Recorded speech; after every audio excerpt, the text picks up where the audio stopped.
Thanks for spending part of your Wednesday with us on Mid-Morning. Just as Americans are planning their summer vacations, the U.S. State Department is warning of possible terrorist threats in Europe. The alert points to tourist sites, restaurants, transportation as potential targets, as well as some major events like the Tour de France.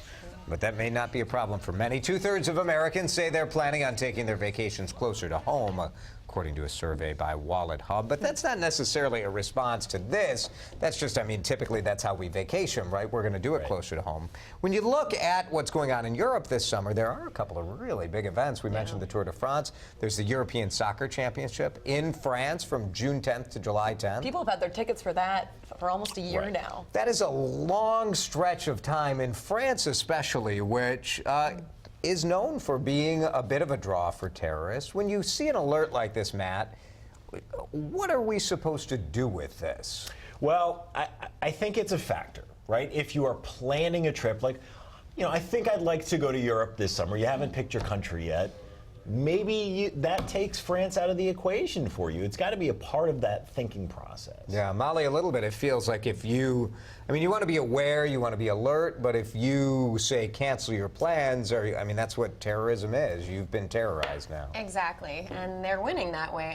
I think there's a difference between whether or not the trip is planned already, or if you're thinking about planning a trip. If the trip is planned, for me, I would say just go for it. Don't let them win. It kind of makes sense, Kylie. It's this idea if you already were doing it, but if you could choose to vacation anywhere, maybe Europe wouldn't be the top choice. Maybe not, but if you do already have that trip planned, I think that some of the things that you can do are just certainly be more aware. When you're in these settings, when you're in the major airports, when you're taking the train stations, or maybe you don't stay in those main big cities that are those bigger threats. You kind of go out of the, out of the mainstream just a little bit. Those are just some thoughts on what you can do, because I don't think that you want to cancel your trip.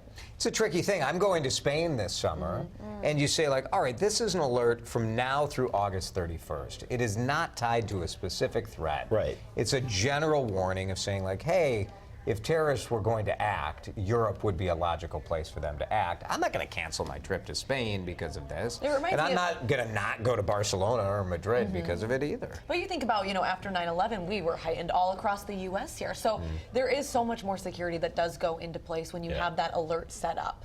It's tricky. If I had tickets to the World Soccer Championship, or even I would still go. There's World Youth Day, the Catholic Church in Poland. I'll give you a quick example. A couple of years ago, there was a spike of anti-Semitism in Europe, and my parents were talking about a 60th birthday trip, and they were talking about going to Ireland. And they're like, you know what? There's just other places we could go. Just don't want to deal with something like that. Right? We were thinking going to Rio.